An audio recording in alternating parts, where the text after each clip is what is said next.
It's time for story time again. I love reading this book and I am just so excited to read it with you as well. So today our story is going to be about family matters. I know right now that we are locked away in our rooms, protecting ourselves from the virus, and I know all about being locked in my room. So the best thing that we can do is try to find as many things to keep us busy and bring us closer to our families. And reading is one of the ways that we can do that. So today, we're reading Family Matters. As Olaf walked through the castle, he noticed a portrait of Queen Elsa and her sister Princess Anna. That's us. The painting made him happy because he liked the sisters so much. Just then, Olaf heard my voice. "Maybe the ballroom," I said. "The ballroom's too big," Anna replied. "How about the courtyard?" Olaf stared at the image in awe. "Wow, this painting is so realistic," he said.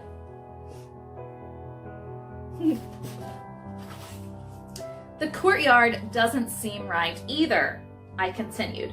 Suddenly, Olaf realized the voices weren't coming from the portrait, but from the study at the end of the hall.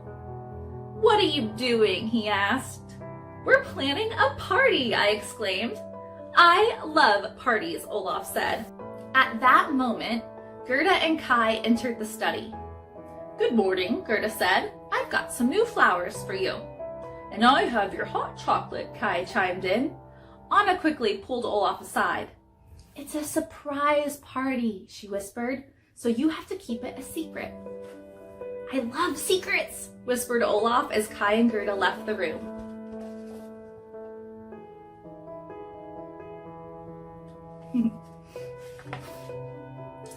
I had an idea. "Olaf, would you like to gather supplies for the party?" The little snowman's eyes lit up. "Really?" I handed him a list. "Oh," said Olaf, "these must be secret ingredients. You can count on me." And before we could read the list to him, Olaf raced outside and bumped into Kristoff. "Hi," Olaf said. "I'm helping with the surprise party." Kristoff grinned. "You mean the one for..." Oh! But Olaf shushed Kristoff. "Even my list is a secret." "Really?" asked Kristoff. "Yes, so secret even I don't know what it says. See?" Kristoff laughed. "That's because you can't read," he said. "Let me help."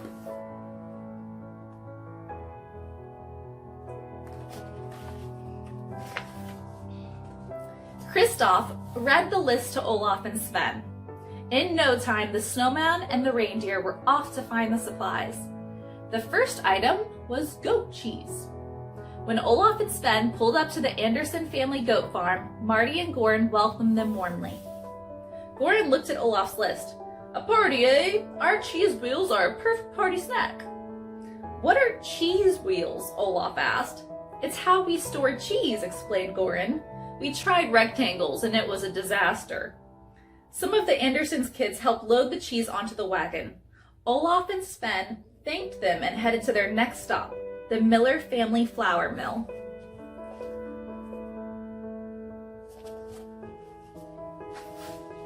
When the wagon halted in front of a windmill, a young girl greeted them. "Hi," she said. "I'm Nora." "Hi, I'm Olaf and I like warm hugs," Olaf said. Nora was happy to give him one. "Is your windmill haunted?" Olaf asked when he saw a shadowy figure. Maybe it was Samantha. "That's no ghost," Nora laughed. "That's Uncle Lassie. He's just covered in flour." "Flour isn't just in our family," Nora explained. "It's in our clothes, too." Olaf showed him the list. Uncle Lassie quickly fetched a few sacks of flour and put them in the wagon. "Your party sounds like fun," he said. "And here's plenty of flour to bake a big cake, big enough to feed the entire castle." "That's a huge cake." "I didn't know castles could eat," Olaf said, waving goodbye. Olaf and Sven had one last item to get, flowers from the nursery run by two sisters, Violet and Vita.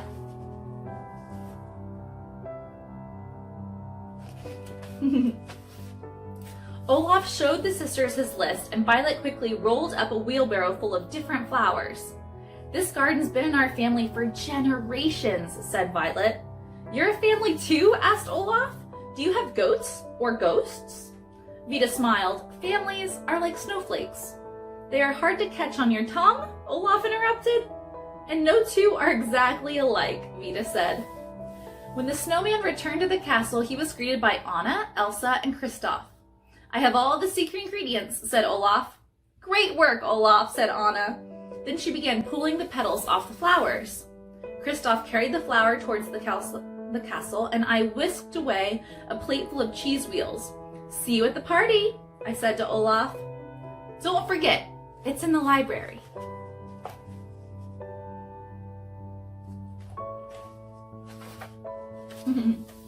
But when Olaf arrived at the library, he saw only me, Anna, Kristoff, and Sven. Where's everybody else? He asked. This party's for our family, I said, and the guests of honor are about to arrive. At that moment, Gerda and Kai entered.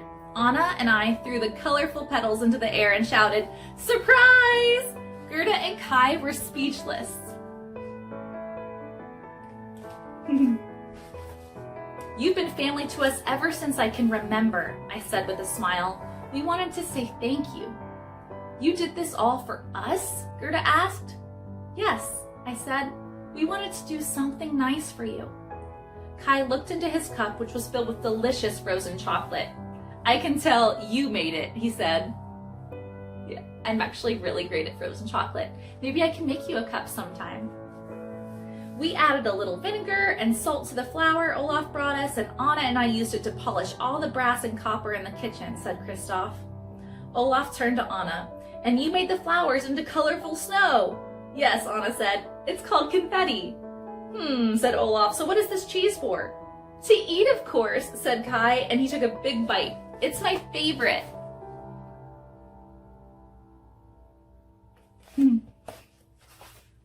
This is a different kind of party, said Olaf. Anna chuckled. Well, we're a different kind of family. Yeah, different, said Olaf. Just like everyone else.